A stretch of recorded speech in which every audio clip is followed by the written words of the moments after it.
इथं शिवाजी विद्यापीठाचे उपकेंद्र 141 कोटी निधीला मंजुरी। खानापूर इथं शिवाजी विद्यापीठाचे उपकेंद्र सुरू करण्यासाठी राज्य सरकारनं मंजुरी दिली आहे। आज विधानसभेच्या अधिवेशनात आमदार सुहास भैया बाबर आणि आमदार गोपीचंद पडळकर यांनी हा मुद्दा लावून धरला।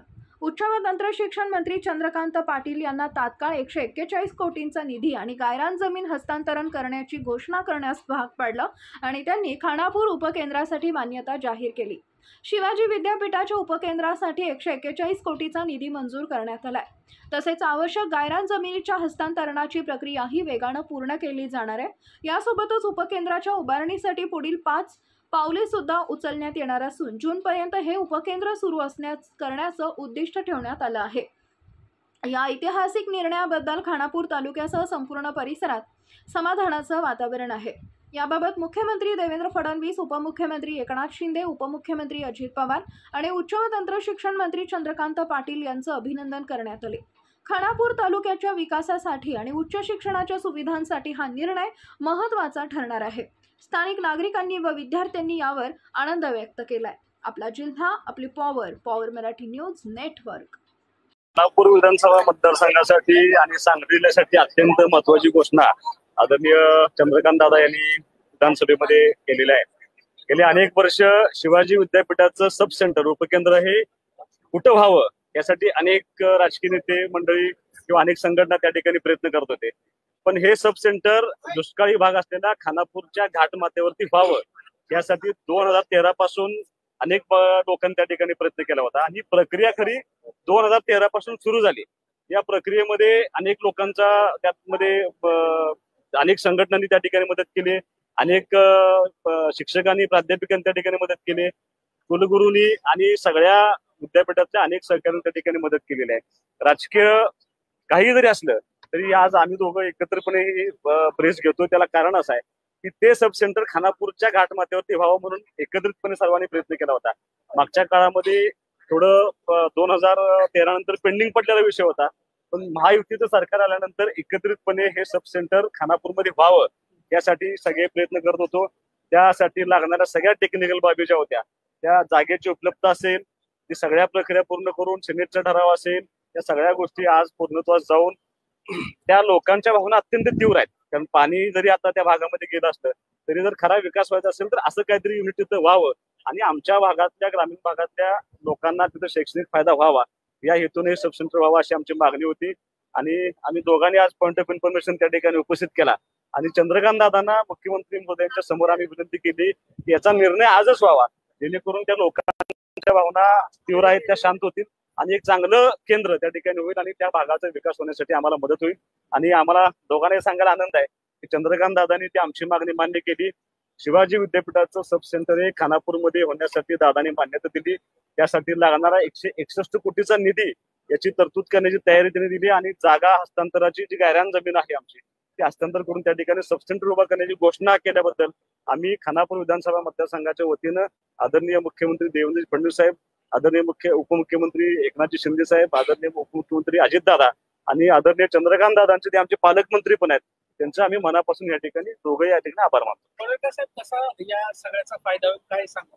हे बघा, दुष्काळी तालुक्यामध्ये नवीन नवीन संस्था निर्माण व्हाव्यात, संस्थेचं विकेंद्रीकरण व्हावं। जोपर्यंत नवीन संस्था किंवा संस्थांचं विकेंद्रीकरण होत नाही तोपर्यंत नवीन भागाला न्याय मिळू शकत नाही आणि म्हणून महाराष्ट्रामध्ये विद्यापीठांची उपकेंद्र ही ज्या परिसरामध्ये विद्यार्थ्यांना सोयीची होतील तिथं करण्याची मान्यता देण्याचं सरकारचं धोरण आहे आणि म्हणून शिवाजी विद्यापीठ कोल्हापूर या विद्यापीठाचं उपकेंद्र हे खानापूर मध्ये घाटमाथ्यावरती व्हावं की जे सर्वांसाठी मध्यवर्ती ठिकाण आहे। जर कवटेमंकाळ, तासगाव, आटपाडी, इकडं कडेगाव असेल, पोलूस असेल, सातारा जिल्ह्यातला मान असेल, खटाव असेल, फलटण असेल, कोरेगाव या तालुक्यांना मध्यवर्ती असणारं हे ठिकाण आहे।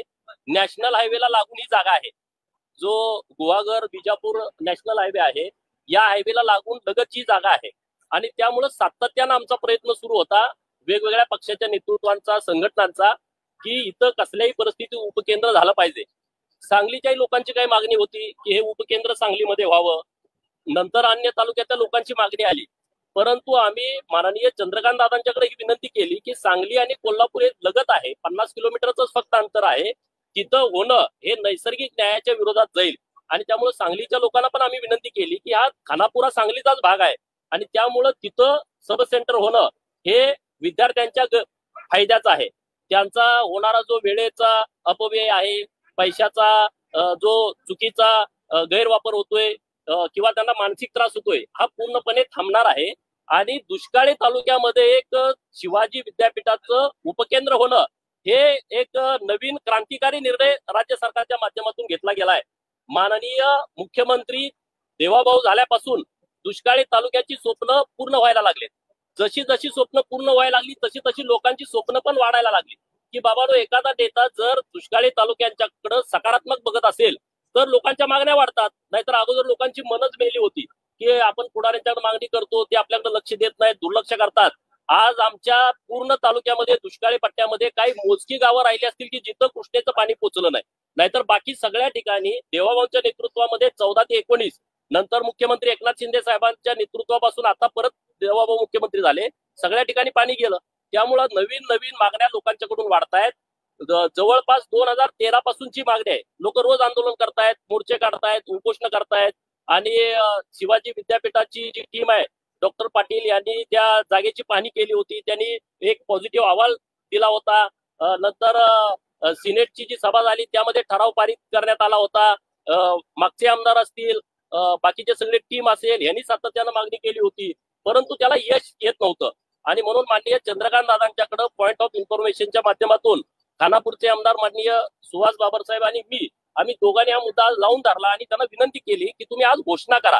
आणि म्हणून माननीय मुख्यमंत्री देवेंद्र फडणवीस साहेबांचं, माननीय एकनाथ शिंदे साहेब आणि माननीय चंद्रकांत दादा पाटील जे या खात्याचे मंत्री आहेत, त्यांचं मी मनापासून खानापूर तालुक्यातल्या जनतेच्या वतीनं आणि आजूबाजूच्या परिसरातल्या तालुक्यांच्या वतीनं विशेष अभिनंदन करतो की त्याने एक चांगला आणि क्रांतिकारी निर्णय घेतला की खानापूरला सब सेंटर दिलं. त्याच्यासाठी लागणारा 141 कोटी रुपयाचा निधी आणि गायरांची जमीन पूर्ण हस्तांतरित करण्याच्या बाबतला निर्णय घेतलेला आहे. आणि लगेच आता जून मध्ये हे सेंटर चालू करण्याच्या दृष्टिकोनातून त्यांनी भूमिका घेतलेली आहे. पहिल्यांदा तिथं काय एखाद्या हायस्कूलच्या किंवा कॉलेजच्या वर्ग खोल्या घेऊन तिथं हे सेंटर सुरू होईल आणि लगेच कामकाज सुरू होईल. दुष्काळी तालुक्यासाठी खूप चांगला क्रांतिकारी विषय आहे. नाहीतर आम्ही एखादा तालुका मागतो 10-20 वर्ष त्याचा तालुका विभाजन होत नाही, परंतु एक उपसेंटर आमच्यासारखे नवीन आमदार सरकारकडे मागणी करतात आणि सरकार तात्काळ त्याच्यावरती निर्णय घेत आहे, ही आमच्यासाठी अभिमानास्पद गोष्ट आहे.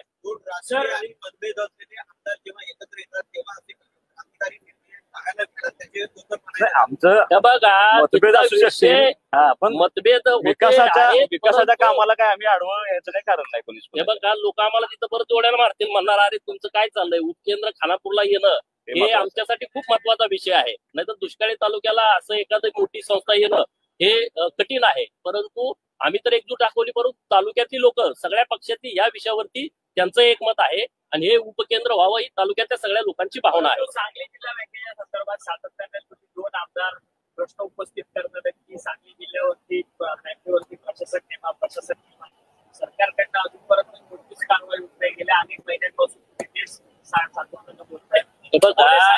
आता हे आमदार साहेब असताना हा विषय मी बोलणं मला बरं वाटत नाही. मी नसताना परत या विषयावरती बोलतो, यांचे बंधू तिथं